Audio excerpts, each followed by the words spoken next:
Hello friends, welcome to top star के YouTube channel. उम्मीद करता हूँ आप सभी लोग अच्छे होंगे और आप सभी की प्रिपरेशन अच्छे से चल रही होगी। तो सीटेट 2024 दिसंबर आपका ऑलरेडी अनाउंस हो चुका है, जिसकी डेट अब आपको पता ही होगा। एग्जाम की डेट जो है वो है 15 दिसंबर और इसी को टारगेट लेते हुए हम स्टार्ट कर रहे हैं पेपर 1 मैथ की सीरीज, जिसमें हम मोर देन 500 की फर्स्ट सीरीज लेके आएंगे। और जैसे जैसे हम सीरीज को कंटिन्यू करते रहेंगे तो इसमें हम क्या करेंगे, 500 प्रीवियस ईयर के जो क्वेश्चंस हैं वो हम डिस्कस करेंगे। उसके बाद कुछ इंपॉर्टेंट क्वेश्चंस रिपीटेड भी रहते हैं, तो इसीलिए उसके बाद इंपॉर्टेंट क्वेश्चंस की एक सीरीज अलग से लेके आएंगे। तो उम्मीद करता हूं इस पूरी सीरीज में आप हमसे जुड़े रहेंगे, इवन इस वीडियो को भी पूरा देखेंगे।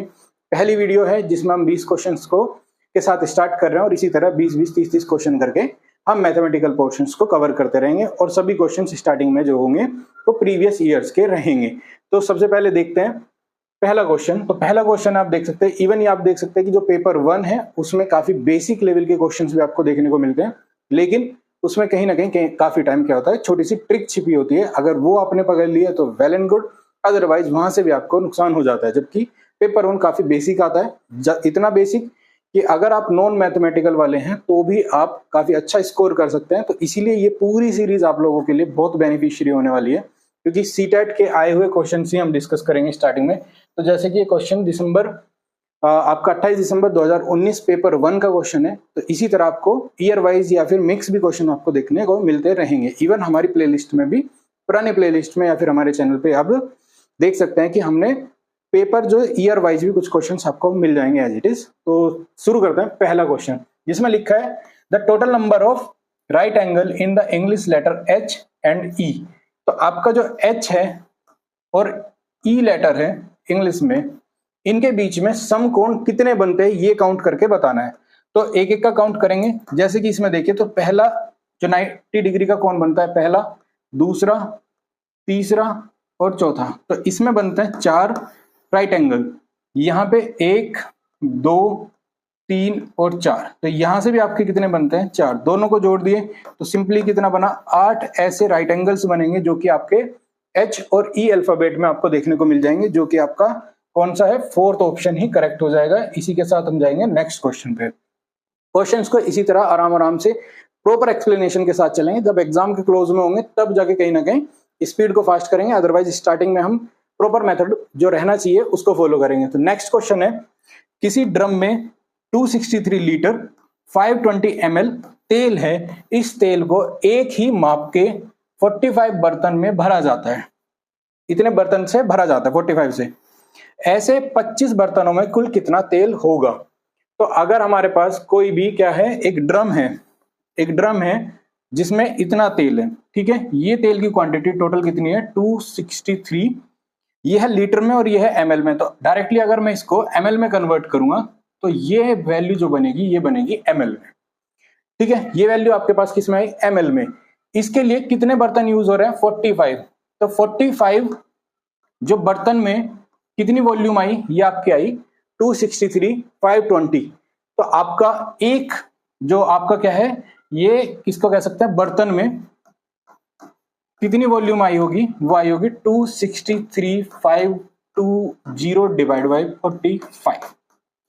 कितने में पूछा है, ये पूछा है 25 में। तो 25 के लिए 25 बर्तन में कितनी आई होगी, तो 25 बर्तनों में आया होगा 263 520 डिवाइड बाई 45 और मल्टीप्लाई में आपका क्या जाएगा, 25। अब आप सिंपली कैलकुलेशन बची है, तो अगर आप 5 से कट करेंगे बेसिक कैलकुलेशन के साथ, तो यहां से आपका बनेगा 2, यहां से बनेगा 2 2 8। ये आपकी कैलकुलेशन जाएगी। और दोनों की मल्टीप्लाई होने के बाद अगर हम बात करेंगे तो 5 8 40, 4 5 दूनी 10 और 4 14, 5 9 पंजे 45 और 1 46, उसके बाद 5 दूनी 10 और 4 14। ये आपकी वैल्यू किस में आई, ml में। ये वैल्यू आपकी ml में है। अगर ऑप्शन में आप देखेंगे तो ऑप्शन में सारी क्या है, लीटर में वैल्यू गिवन है। अगर मैं इसको कन्वर्ट करूंगा लीटर में तो पीछे से 3, बट यहाँ मिसिंग हुई है हमसे 0, तो ये पीछे की 0 जो एज इट इज रहेगी, 1 0 और यहाँ पे आएगी। पीछे से 3 वैल्यू से हम क्या लगाएंगे, पॉइंट को लगाएंगे। ये बन जाएगा हमारा किसमें, लीटर में। तो अब वैल्यू जो बनी है हमारे पास वो बन जाएगी लीटर में। तो यही अगर हम ऑप्शन में ढूंढते हैं तो हमारे पास है 146.4 लीटर और यही हमारा हो जाएगा आंसर।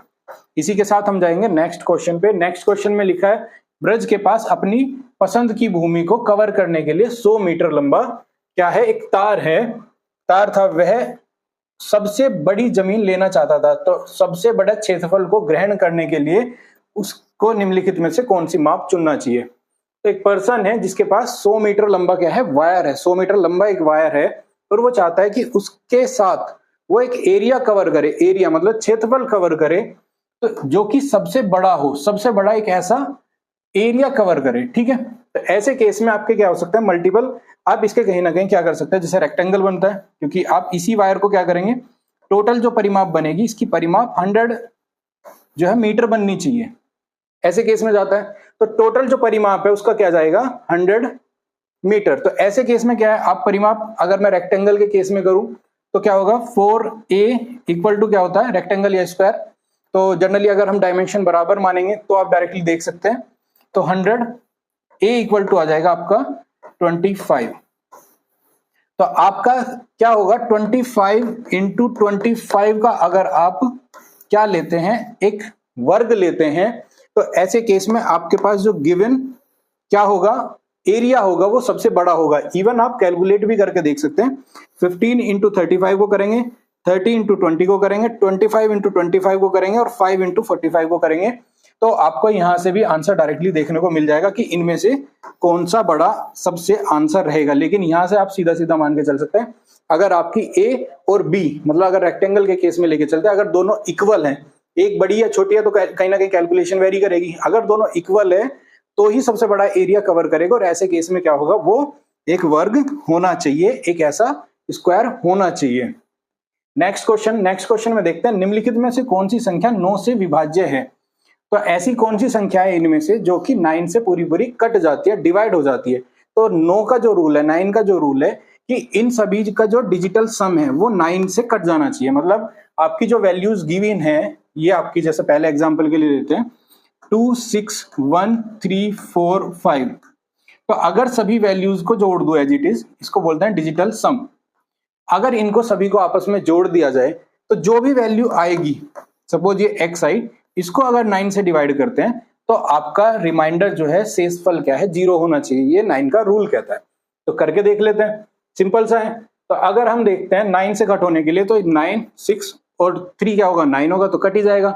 4 और 9 क्या होगा, ये भी कटेगा, यहां से वैल्यू नहीं कटेगी। तो ये वैल्यू ऐसा है जो नंबर 9 से नहीं कटने वाला।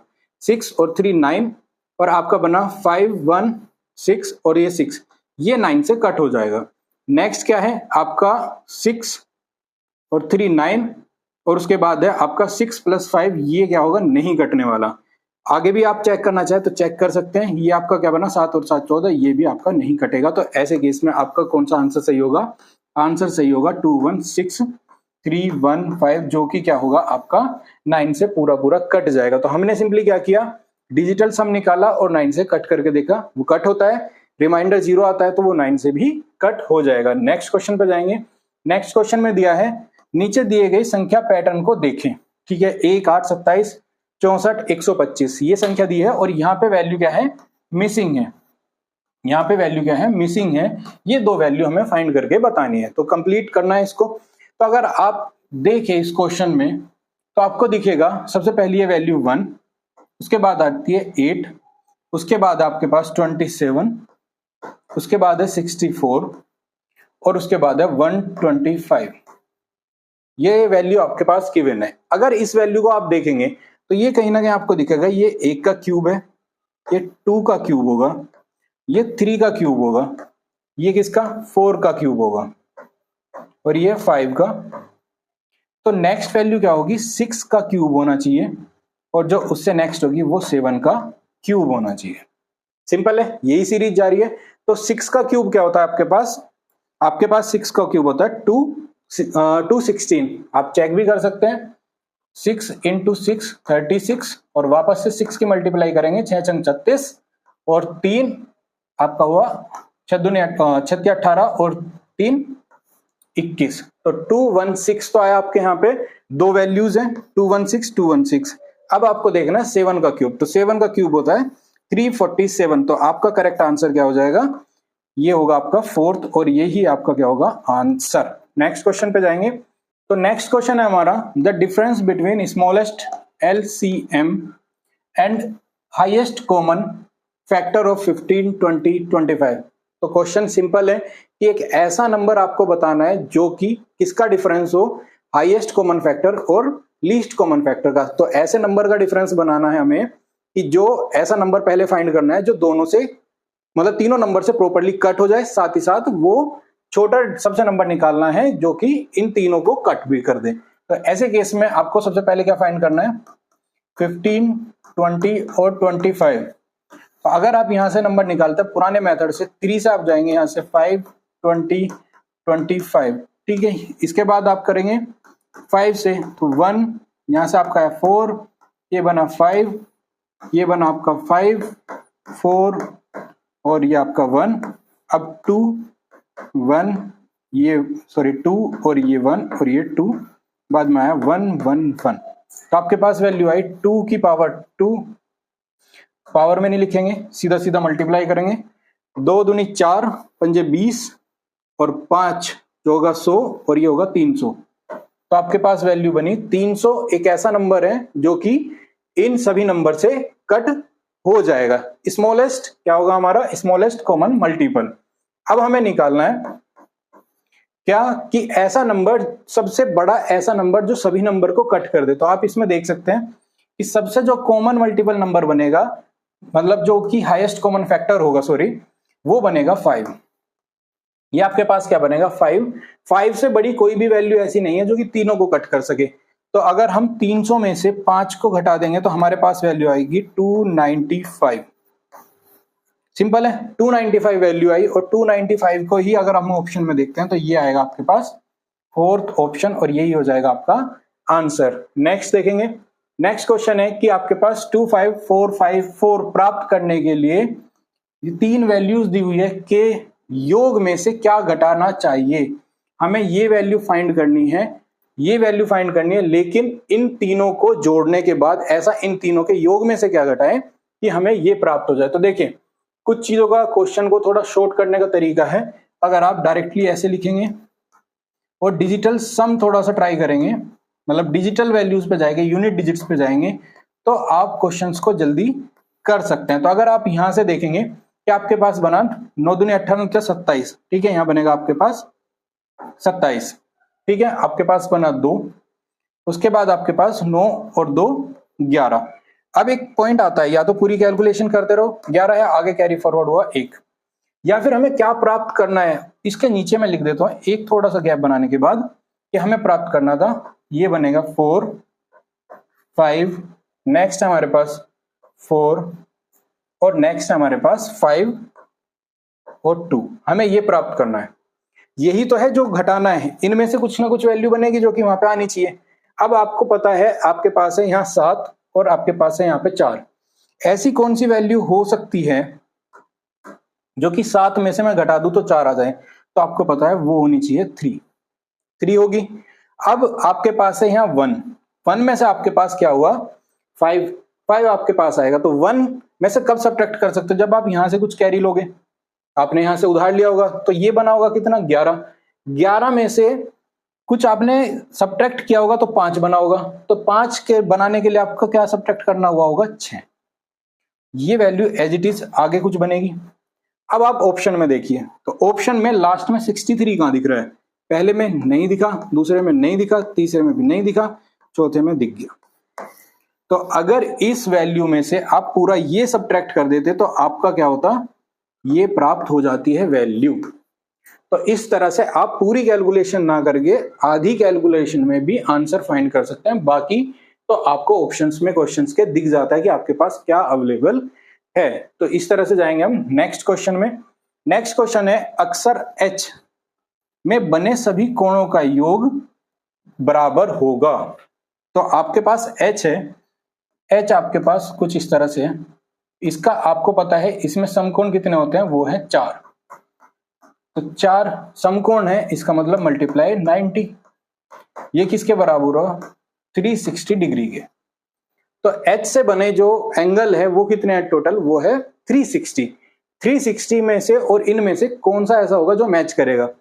तो एक ट्रायंगल मतलब जो कि आपके पास है, त्रिभुज के कोणों का योग क्या होता है 180, तो ये तो नहीं होगा। एक चतुर्भुज के अंतः कोणों का योगफल, ठीक है। एक समकोण त्रिभुज के कोण कर्ण के सम्मुख कोण, एक समबाहु त्रिभुज, तो त्रिभुज जो है ये तो आप मान के छोड़ दीजिए। तो आपको जो ऑप्शन दिख रहा है, एक चतुर्भुज के अंतः कोणों का योग हमेशा क्या होता है, वो होता है 360। और यही आपका क्या है, मैचिंग है कि आपसे h से जो बने कोण है, h से कितने कोण बने, वो बना 360। और हमारे पास क्या है, चतुर्भुज है, एक क्या है आपके पास रेक्टेंगल है कहीं ना कहीं, जिसका अंतः कोण क्या है उसका 360 बनता है। तो आपका आंसर यहां से मैच हो जाता है और क्वेश्चन का जो आंसर होगा वो होगा सेकंड। नेक्स्ट अगर हम देखें, एक मेंढक एक स्थान O से शुरू करते हुए 3 कदम कूदता है, ठीक है, 3 कदम एक झटके में कूदा। एक खरगोश 7 कदम कूदता है, निम्नलिखित में से किस जो सीढ़ी पर वे दोनों एक साथ कूदेंगे, ठीक है। तो ऐसे केस में आपके पास जो आंसर है उसी से आपको क्या है आंसर फाइंड करना है कि इनमें से कौन सा हो सकता है। तो 3 और 7 की आपके पास टर्म यहां से मिलती है कि 3 बार और 7 बार। तो इनमें से कौन सा ऐसा नंबर होगा जो 3 और 7 दोनों से डिवाइड हो जाता है, तो आपके पास वही आंसर हो जाएगा। तो 3 और 7 को आप चेक कर सकते हो। तो सबसे पहले आप 3 को चेक करेंगे। तो 3 के केस में आपको क्या होता है कि डिजिटल सम जो वैल्यूज का है वो आपका 3 से कट होना चाहिए पूरा का पूरा। तो चेक करते हैं। तो आपके पास है 3, 3, 4, ये आपका कट नहीं होता 3 से। नेक्स्ट अगर हम देखें तो 7 और 3 10 और 1 11, ये भी आपका 3 से कट नहीं होगा। 7 और 3 10 और 18, ये कट हो जाना चाहिए। और नेक्स्ट आपके पास है 5 और 4 9 और 3 12, ये भी आपका क्या होगा, ये भी कट हो जाएगा। तो आपके पास दो वैल्यू ऐसी बनती है जो कि आपकी क्या है 3 से कट हो जाएंगी। अब 7 से कौन सी कट होगी, तो 7 से चेक कर लीजिए। तो आपका क्या होगा, ये आप चेक करेंगे 7 पंजे 35 बचा 4, तो ये तो पूरा पूरा कटता ही नहीं है। अब अगर इससे चेक करेंगे तो आप चेक कर सकते हैं 37 और 8 को अगर 7 से कट करके देखें बड़े सिंपल तरीके में, तो आपने क्या पढ़ा 5 7 35, आपके पास वैल्यू क्या बनी 2 और 8, 7 चौक 28, ये आपकी कंप्लीटली क्या होती है खत्म हो जाती है। तो आपकी एक वैल्यू है जो कि थर्ड नंबर पे है 378, वो है 3 और 7 से पूरी पूरी कटेगी। तो एक ऐसी टर्म इतनी बार के बाद दोनों मेंढक और खरगोश एक ही बार में कूदेंगे, तो ये केस बनेगा और आंसर आपका हो जाएगा वो हो जाएगा थर्ड। अब आपके लिए एक इंफॉर्मेशन है जो कि सीटेट की अभी प्रिपरेशन में कर रहे हैं और आगे जाके स्टेट लेवल का या सेंट्रल लेवल का टीजीटी साइंस के लिए प्रिपरेशन करने वाले हैं, जिसमें काफी लोगों को केमिस्ट्री की रिक्वायरमेंट होती है कि वो चाहते हैं कि केमिस्ट्री हमें सेपरेट पढ़ने को मिले क्योंकि हमें केमिस्ट्री पे फोकस करना है। तो ऐसे लोगों के लिए स्पेशल एक बैच है जो कि टीजीटी, आप जैसे EMRSD, SSSB, KVS, NVS जैसे एग्जाम्स आपको टीजीटी केमिस्ट्री के प्रिपरेशन करनी है। तो ऐसे सभी स्टूडेंट रिकॉर्डेड एक बैच है, उसमें आप इनरोल कर सकते हैं, जिसकी कॉस्ट आपके पास 349 ऑलरेडी गिवन है, अभी आपको बड़े ही कम प्राइस में मिल रहा है। और ये बैच जो है अभी रनिंग है और रनिंग के साथ ही आपका क्या रहेगा, ये बैच कंप्लीट होगा और उसके बाद आपको क्या होगा, डिस्काउंट का भी बेनिफिट नहीं मिलने वाला है। तो जाके आप इनरोल कर सकते हैं, इसकी वैलिडिटी अभी 1 ईयर है। तो आप जाके इनरोल करिए और प्रिपरेशन करिए, क्योंकि कहीं ना कहीं आपको सीटेट के बाद आगे कहीं ना कहीं टीजीटी लेवल पे भी प्रिपरेशन करनी है, और स्पेशली वे कैंडिडेट जो पेपर 2 की आप प्रिपरेशन साइंस बैकग्राउंड से करते हैं। तो ये थी आपकी एक इंफॉर्मेशन आप लोगों के लिए। अब आते हैं वापस क्वेश्चंस पे। तो क्वेश्चंस पे आते हैं। तो नेक्स्ट क्वेश्चन देखते हैं, यदि एक संख्या को 8 से बढ़ा दिया जाए तो संख्या दोगुनी हो जाती है। तो एक कोई संख्या है x और वह संख्या क्या है, उसमें क्या जोड़ दिया हमने, 8 को जोड़ दिया, तो वह संख्या क्या हो जाती है 2x, डबल हो जाती है। अब अगर इसको कैलकुलेट करेंगे तो आप जाएंगे 2x minus x equal to क्या होगा आपके पास 8, और यहां से आएगा x इक्वल टू 8, और यही आपका क्या है आंसर हो जाएगा। और सिंपली अगर क्वेश्चंस में आपको अगर देखें, क्वेश्चन देख के समझ आता है कि अगर आपकी किसी वैल्यू में कोई एक वैल्यू जोड़ दी जाती है और वो डबल हो जाती है, तो ऐसे केस में जनरली वही वैल्यू आपकी आंसर होती है, क्योंकि जब कभी भी अगर आप x प्लस x करेंगे, मतलब आपने x प्लस x किया तो 2x बना और अलग से कोई अलग इक्वेशन नहीं दी हुई है, तो ऐसे केस में क्या है ये जो आपकी दोनों वैल्यूज है जो आपने जोड़ी है वही वैल्यू आपकी क्या है, x की वैल्यू होती है डायरेक्टली। आप तो यहां से भी आप देख सकते हैं, अब जब आपने 8 को जोड़ा तो वो डबल हो गई, इसका मतलब उस नंबर को ही उस नंबर में आपने जोड़ा तभी तो वो डबल हुई। हाँ, अगर कोई अलग से इक्वेशन मिलती तो उस केस में डिफरेंट हो सकता है, बट अगर सिंपली इस तरह से है तो भी आप डायरेक्टली सोल्व कर सकते हैं। तो इसके साथ ही जाएंगे हम नेक्स्ट क्वेश्चन पे। तो नेक्स्ट क्वेश्चन है पार्सल भेजने की दर नीचे दी गई है। एक पार्सल है, उसको भेजना है, तो उसका अलग अलग प्राइस दिया हुआ है। पार्सल जो वजन है 50 ग्राम या उससे कम के केस में कितना प्राइस लगता है, 15 रुपए लगेगा। पार्सल वजन प्रत्येक अतिरिक्त 50 ग्राम के लिए 7 रुपए लगेगा। ठीक है। अब दिल्ली में अपने दोस्त चारू को, कोई मीना है, वो चारू को भेजना चाहती है पार्सल। पार्सल का वजन जो है टोटल 350 ग्राम है, तो उसको कितना शुल्क देना होगा पार्सल भेजने के लिए। तो एक लिमिट तक क्या है, प्राइस दिया हुआ है, फिक्स प्राइस है, उतना ही लगना है। उसके बाद जो भी प्राइसिंग है वो क्या है, प्रति ग्राम पे जो वेट दिया, प्रति जो है अतिरिक्त 50 ग्राम पे प्राइस दिया हुआ है। तो अगर हम देखें तो टोटल क्या है आपके पास 350 का टोटल क्या है, वेट है। तो इसमें से जो पहली शर्त है पार्सल का 50 ग्राम के लिए जो लगना है वो लगना है 50 क्या है रुपए लगना है, सॉरी 15 रुपए लगना है। तो इसमें से अगर मैं 50 ग्राम निकाल देता हूं, ठीक है, 50 ग्राम मैंने निकाल लिया क्योंकि ये तो फिक्स प्राइस हुआ। इसके बाद ये कितना बचता है, ये बचा 300 ग्राम। इसका जो प्राइस है हमारे पास, जो प्राइस दिया हुआ है वो प्राइस है इसके लिए, वो प्राइस है आपके पास फिक्स है, वो है 15 रुपए। ठीक है, क्लियर है। अब यहां पे क्या कहा है कि अतिरिक्त 50 ग्राम के लिए 7 रुपए है, तो इसमें 50 से अगर डिवाइड करेंगे तो 50 और ये आपका है 6, तो आपका क्या हुआ, प्राइस हुआ 6 इंटू ये आपके पास है 7 इक्वल टू क्या हुआ 42। ठीक है। ये कैसे आया कि आपके पास 50 ग्राम का एक प्राइस फिक्स है, तो उसके बाद 50 50 50 ऐसे करके और सभी पे क्या लगा होगा, 7 रुपए की दर से प्राइस लगा है। तो ऐसे केस में क्या हुआ 42 रुपीज इससे आया। तो टोटल कितना लगा होगा 15 प्लस 42 और ये वैल्यू बनी आपकी यहां से 7 और ये आया आपका 5 जो कि होगी 57 रुपीज। तो 57 रुपीज ऑप्शन में देखते हैं, ये आपका फोर्थ आंसर और यही हो जाएगा आपका करेक्ट। नेक्स्ट क्वेश्चन पे जाएंगे। नेक्स्ट क्वेश्चन है which of the following statement is correct, कौन सा कथन सत्य है, सही है, वो हमें पहचान के बताना है। तो सबसे पहले देखते हैं 1 इज प्राइम नंबर, क्या एक जो है वो अभाज्य संख्या है। नेक्स्ट हमारे पास 1 इज अ कंपोजिट नंबर, 1 क्या है, एक भाज्य संख्या है। तो दोनों स्टेटमेंट क्या है, गलत है, क्योंकि एक जो है वो ना भाज्य है ना अभाज्य है। नेक्स्ट क्वेश्चन पे, नेक्स्ट ऑप्शन पे जाएंगे। 1 is both a prime and the composite number, क्या हमारा एक जो है प्राइम नंबर या फिर हम कह सकते हैं अभाज्य नंबर और भाज्य नंबर दोनों होता है, नहीं। नेक्स्ट पे जाएंगे, वैसे तो आंसर डायरेक्टली पता ही चल गया है, 1 is neither prime nor a composite number, एक जो है वो ना ही तो अभाज्य संख्या है और ना ही कंपोजिट या फिर हम कह सकते हैं भाज्य संख्या है। और यही स्टेटमेंट आपका क्या है, करेक्ट है और यही आपका आंसर हो जाएगा। इसी के साथ जाते हैं, ये बड़ा कॉमन और इंपॉर्टेंट क्वेश्चन है। अगर आपने पहली बार देखा और मैथ साइड से नहीं है तो स्पेशली आपके लिए ये नोट करने लायक क्वेश्चन है कि ये काफी बार क्वेश्चन पूछा गया है कि एक जो है वो भाज्य है कि अभाज्य है या क्या है। तो इस पे क्वेश्चन जनरली आपको देखने को मिल जाता है, तो ऐसे क्वेश्चंस को जरूर याद रखें। और नेक्स्ट क्वेश्चन पे जाएंगे। एक तार को मोड़कर एक आयत बनाया गया जिसका परिमाप 20 क्या है सेंटीमीटर परिमाप, उसी तार को फिर से मोड़कर एक वर्ग बना दिया गया, इस वर्ग का क्षेत्रफल क्या होगा। अगर इस स्टेटमेंट में देखिए तो आयत का तो कोई खास यूज है ही ना, क्योंकि उसके पास क्या है परिमाप पहले से ही है, जितना आयत का परिमाप होगा वायर से उतना ही उसके वर्ग का होगा।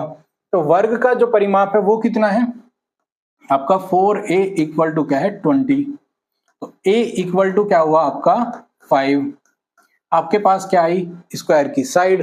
अब आपके पास जो एरिया निकालना है, एरिया क्या होता है आपके पास, एरिया होता है ए स्क्वायर करेंगे तो 5 का करेंगे स्क्वायर जो कि आपकी वैल्यू बनेगी 25 और यही होगा आंसर। तो सेंटीमीटर है तो सेंटीमीटर स्क्वायर में होगा।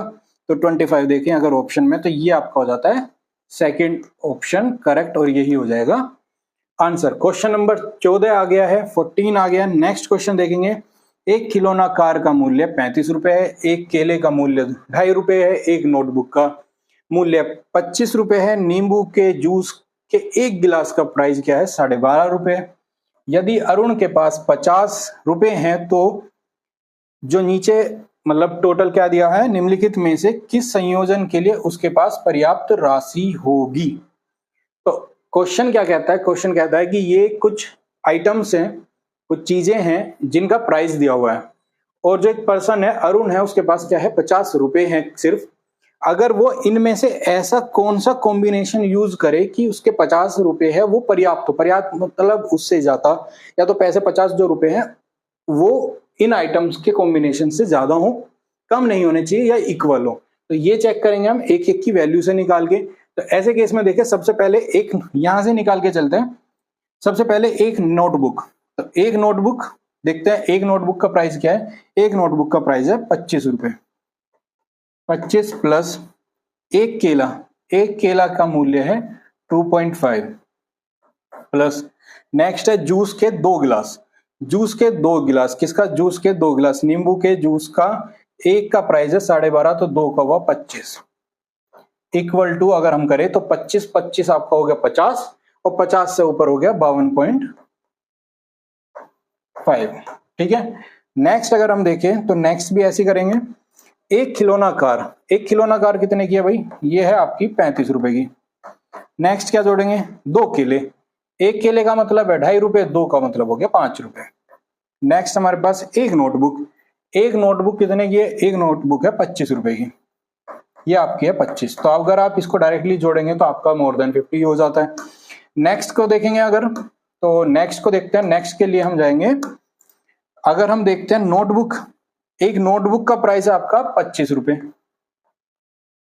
प्लस उसके बाद है 2 केले आपके पास है 5 रुपए, उसके बाद एक जूस का गिलास, तो जूस का गिलास है आपका 12.5 का। ठीक है, अब इसको भी देख लेते हैं। तो आपके पास क्या बना, 25 और 5 30, और ये आपके पास बना 42.5। ठीक है, नेक्स्ट देखते हैं। नेक्स्ट अगर देखें तो नेक्स्ट में आपको मिलेगा 2 नोटबुक, तो एक नोटबुक का प्राइस है आपका 25, इसको डायरेक्टली 25 25 50 ही लिखेंगे, तो आपका नोटबुक का हुआ 25 और 25 50, और प्लस एक केला, तो केला जो है उसको पड़ गया भारी क्योंकि वैल्यू हो गई 2.5, और ये आपकी आ गई 52.5। तो अगर ऐसे केस में आपको देखते हैं तो कॉम्बिनेशन जो थर्ड है, कॉम्बिनेशन जो आपका थर्ड है, यही ऐसा बनेगा जो कि उसके पास जो करंट में प्राइस है, जो पैसा है उसको पर्याप्त पड़ने वाला है, अदर सभी जो प्राइसिंग है वो उसको महंगे पड़ेंगे। तो ऐसे केस में वो इस कॉम्बिनेशन को खरीद सकता है। तो इसी क्वेश्चन के साथ जाएंगे नेक्स्ट पे। तो यामिना ने 10 बार एक पासा फेंका, कोई पासा है, डाइस है, उसको फेंका, उसको कुछ रिजल्ट्स मिले, जिसमें ये रिजल्ट्स उसको मिले 10 बार में। तो चेक करना चाहते हैं कि सबसे ज्यादा उसको कौन सा नंबर प्राप्त हुआ। तो कितना सिंपल क्वेश्चन है कि कोई कैलकुलेशन नहीं, जस्ट आपको देखना है कि नंबर कितनी बार कौन सा ज्यादा रिपीट हुआ। तो सबसे पहले 5 को देखते हैं, 5 कितनी बार रिपीट हुआ, 2 बार। ठीक है, 5 हमने चेक कर लिया, 5 कितनी बार हुआ, ऐसे भी लिख लेते हैं, 5 हुआ 2 बार। 3 को चेक करते हैं, तो 3 हुआ 1 2 3, तो 3 अगर हम लिखते हैं तो 3 कितनी बार है, 3 बार। कट कर देते हैं, कैलकुलेशन देखने में आसान पड़ेगी। 6 को चेक करेंगे तो 1 2, ये सिर्फ कितनी बार आया, 6 हमारा आया 2 बार। 1 हमारे पास क्या है, 1 बार है। ठीक है, 4 हमारा 1 बार है, और 2 हमारा 1 बार है, ये सभी 1 1 बार बचे इनमें से। तो आपको क्लियरली दिख रहा है कि 3 एक ऐसा नंबर है, 3 एक ऐसा नंबर है जो कि सबसे ज्यादा रिपीट हुआ है। तो इसमें डायस में जो आंसर है कि सबसे ज्यादा बार कौन सा नंबर आया, वो आया 3 बार। और कितनी बार आया है, वो भी 3 बार। अगर क्वेश्चन में ये भी पूछ लिया जाए कि कितनी बार आया है, वो भी आपको पूछा जा सकता है। तो ये आया है 3 बार। नेक्स्ट क्वेश्चन अगर हम देखें तो दो सम संख्या, ठीक है, 2 सम संख्या 2 विषम संख्या का योग होता है। कि कोई आपके पास क्या है, सम संख्याएं हैं 2, और 2 है विषम संख्या, मतलब 2 आपके पास इवन नंबर है, 2 नंबर आपके पास ओड है, तो उसका हमेशा रिजल्ट क्या होता है। तो एग्जाम्पल से अगर आप देखें तो 2 कोई सम संख्या सोचनी है, ऐसे जस्ट हमने ली 2 + 4, ठीक है, दोनों का लिया तो आपको क्या मिलेगा, यहां से मिलेगा 6। अगर इसी तरह से आपने विषम 3 + 5, यहां से आपको क्या मिला 8। कोई और लेना हो तो आप ले सकते हैं 11 + 13, कोई भी ले सकते हैं, 2 कोई भी आपकी चॉइस हो, तो इसको भी आप जो जोड़ेंगे वो बना 24। तो even number, even plus even हमेशा क्या बनाता है, इवन। और सेम ओड नंबर मतलब विषम प्लस विषम भी क्या बनाता है, वो भी बनाता है इवन नंबर हमेशा, अगर 2 डिजिट है। तीसरी होने के बाद इवन तो इवन ही रखेगा, लेकिन ओड वापस ओड पे आ जाता है। तो ऐसे केस में आपके पास क्या नंबर बना, इवन। और कब कब बनेगा, ऑलवेज, ठीक है, ऑलवेज आपका बनता है। तो ऑलवेज क्या बनेगा, सम संख्या, यही आपका क्या हो जाएगा आंसर। नेक्स्ट देखते हैं। नेक्स्ट क्वेश्चन है, एक त्रिभुज के सभी कोणों का योग। तो ये लास्ट क्वेश्चन से भी मुझे लग रहा है और इजी क्वेश्चन आया। और इवन ये आप देख सकते हैं हर बार हर क्वेश्चन में, इवन अगर आप पीछे भी जाकर देखेंगे तो सभी में क्या है, आपको डेट मिलेगी यहाँ पे, ये क्वेश्चंस आए हुए हैं। तो वापस देखें अगर, तो आप वापस क्वेश्चन पे जाएंगे तो क्वेश्चन देखते हैं, ये भी क्वेश्चन आपका 2024 में ही क्वेश्चन आया हुआ है, जिसमें पूछा गया है एक त्रिभुज के सभी कोणों का योग। आपको पता ही होगा कि तीनों कोणों का योग जो होता है त्रिभुज का, वो होता है 180। ये आपका त्रिभुज होता है, ये आप बचपन से पढ़ते आ रहे होंगे कि इसके जो कोण है ये हमेशा क्या बनाते हैं, 180 डिग्री का टोटल आपका कोण होता है, और ये फिक्स है। तो ऐसे केस में आपका क्या हो जाएगा, ये हो जाएगा आंसर। नेक्स्ट क्वेश्चन है 18 नंबर का, केक के एक आयताकार टुकड़े को 4 समान भागों में बांटा जाता है, इसमें से एक भाग को, ठीक है, अगर हमारा क्या है, एक रेक्टेंगल है केक, इसको 4 भागों में बराबर भागों में डिवाइड किया, ठीक है, तो इसको ऐसे भी लिख सकते हैं 1/4 किया, ये हमारा जो पीस है 1/4 है। उसके बाद क्या किया, इसमें से एक भाग को 2 बराबर भागों में डिवाइड किया। तो मान लो ये हमने एक भाग कंसीडर किया और इसको बराबर 2 भागों में डिवाइड कर दिया। ये जो रिजल्ट था इसको हमने क्या किया, वापस से 2 से डिवाइड कर दिया, 2 भागों में, ठीक है। ये और ये ग्राफिकल मेथड है, और ये आप ये कह सकते हैं कैलकुलेशन लेके चल रहे हैं। उसके बाद इस प्रकार प्राप्त हुए भाग को पुनः 4 बराबर भागों में बांट दिया। तो हमारे पास ये जो 2 भाग मिले थे, इनमें से किसी को भी एक को वापस क्या किया, 4 बराबर भागों में बांट दिया, ठीक है। तो इसका मतलब जो हमारा ये रिजल्ट था, अगर मैं इसी को 4 से फिर से भाग दे दूं कुछ इस तरह से, वापस देखें तो यहां तक हुआ। इसके बाद होता है तो सबसे छोटा भाग होगा, तो ये जो छोटा भाग है, ये जो छोटा भाग है ये क्या होगा। तो अगर ये छोटा निकालना है तो डायरेक्टली इसी को चेक कर लो। तो ये क्या हुआ, 4 और दूनी 8 चौक 32, तो 1/32वां भाग होगा, ठीक है। ये कौन सा होगा, 132वां भाग होगा। इसमें चेक कर लेते हैं 132 का है, ये आपका 132 है, और यही आपका क्या है आंसर, ठीक है। सिंपल है, थोड़ा सा ट्रिकी है जस्ट कि आपको ये कैसे 1 बाई 1 बाई करके जाना है, सिंपल सा ही रहेगा। इवन आप इस रिजल्ट को निकाल के भी देख सकते हैं। यहाँ की बजाय कुछ लोग ऐसे भी लिखना पसंद करेंगे, डिवाइड बाय वापस 2, डिवाइड बाय वापस 2, बट इसमें किसी को कंफ्यूजन ना हो, ये आपका एक हिस्सा है, उसी हिस्से को वापस से 2, इसी के बाद वापस से 4 टाइम करेंगे, तो इस तरह से आप निकाल सकते हैं। तो नेक्स्ट क्वेश्चन है, ये भी बेसिक है और आपको पता है ये क्वेश्चन भी आपका 2024 में ऑलरेडी आया हुआ है, जिसमें आपको सिर्फ और सिर्फ बोर्ड मार्क्स के अकॉर्डिंग ये क्वेश्चन सोल्व करना है। तो अगर इस क्वेश्चन को एज इट इज लिखते हैं तो क्वेश्चन को हम देखेंगे, ये लिखा है 35 डिवाइड बाई 5 माइनस 3 इंटू 18.5, ये आपको क्वेश्चन गिवन है, ठीक है। आप जब कैलकुलेट करेंगे तो ये जो सोल्व होगा तो कहीं ना कहीं आपको डिवाइड एक पोर्शन में करना होता है, ना कि आपको सेपरेट मतलब सब्ट्रैक्ट करना है। यहाँ आपको मल्टीप्लाई एक साथ करना है, यहाँ आपको मल्टीप्लाई एक साथ करना है। इस तरह से क्वेश्चन डिवाइडेड है। अगर आपने ऐसे किया तो ठीक है, अदरवाइज कहीं ना कहीं आप क्वेश्चन को गलत कर जाएंगे।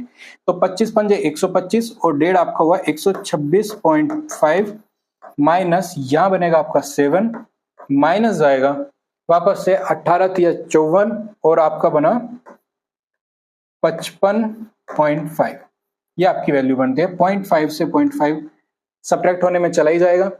ये आपके पास वैल्यू बनते हैं 126 माइनस, ये दोनों आपस में जुड़ जाएंगे तो ये बनाएंगे 61 आपके पास, सॉरी 62 आपके पास ये वैल्यू बनेगी। 62 जब बनेगी तो आपके पास दोनों को सब्ट्रैक्ट करने के बाद वैल्यू क्या बनेगी, ये बनेगी 120 में से आपके पास डायरेक्टली ये क्या बना 4, यहां से बना 6, ये आपके पास आया 64।